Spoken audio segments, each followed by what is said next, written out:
How beautiful upon the mountains are the feet of the messenger who announces peace, who brings good news. We could do with some good news.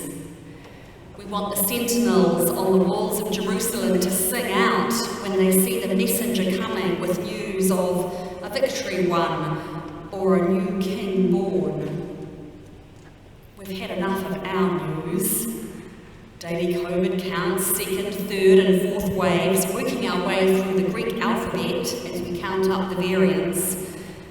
In church language, we call Jesus the Alpha and the Omega, the beginning and the end. That's usually all the Greek alphabet we need to know. We've had enough, haven't we, of uncertainty, not being able to plan, and missing loved ones overseas can truly bring us to despair. So where is the good news this Christmas? Where is the light that shines in the darkness that John the Gospel writer talked about? Where can we see that light shining? Well, on Monday morning, earlier this week, we experienced good news. We saw some light in the darkness.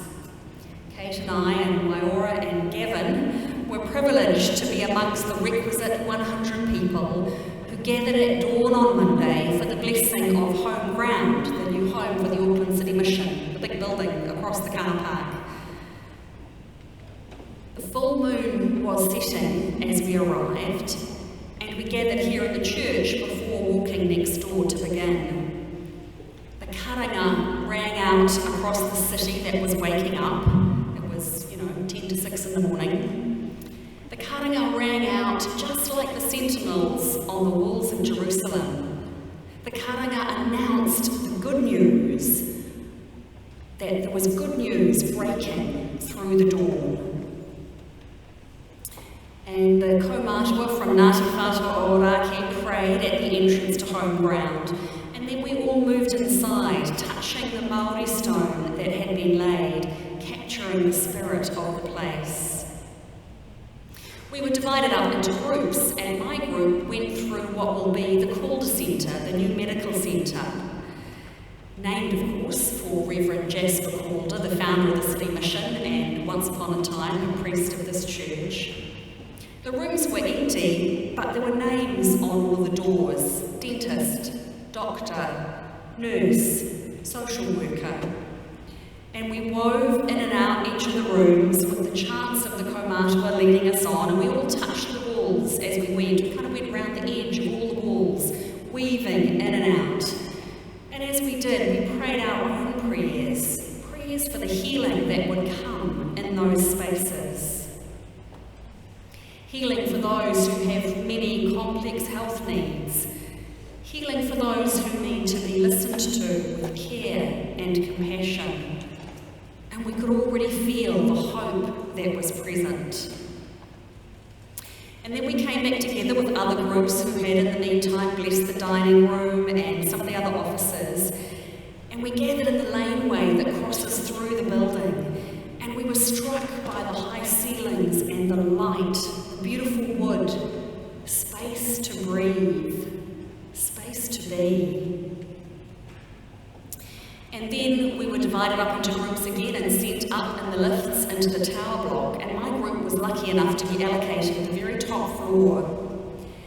In the block are 80 apartments waiting to house people currently on the streets and others on the social housing waiting lists. These residents are going to be supported 24 hours a day by a social worker. We went past all those apartments and up onto the top floor, and we came out into a rooftop garden. No plants yet, but all the beds waiting there to be planted. And another beautiful big space which can be rented for receptions and parties and gatherings. And by now the sun was rising over the city, and we felt like shouting from the rooftops, "Look, Auckland, look what we have done." Then we went down a floor to a floor of apartments, and we walked through the apartments, each just one room with a bed and a couch and a little kitchenette and a bathroom, not big at all. But I stood for a while in one and kind of let the group go on, and I just stood there and wondered, what will that space be like for someone who's currently sleeping rough? What will it be like for them to be there, safe and quiet, and with an incredible view across the city? I was sure that that space, just by itself, will bring healing to its occupant. Other groups blessed more apartments and detox floors and more offices and more gathering spaces. And then we gathered downstairs to hear speeches and waiata. And those who spoke talked of the dream of so many years to create this decent and beautiful space for the most needy in our society. No longer a cast-off old building beyond repair that would do, because after all, these people should be grateful for anything. Instead, the dream was based on a firm conviction to build a home for rest and healing, a place where people could flourish.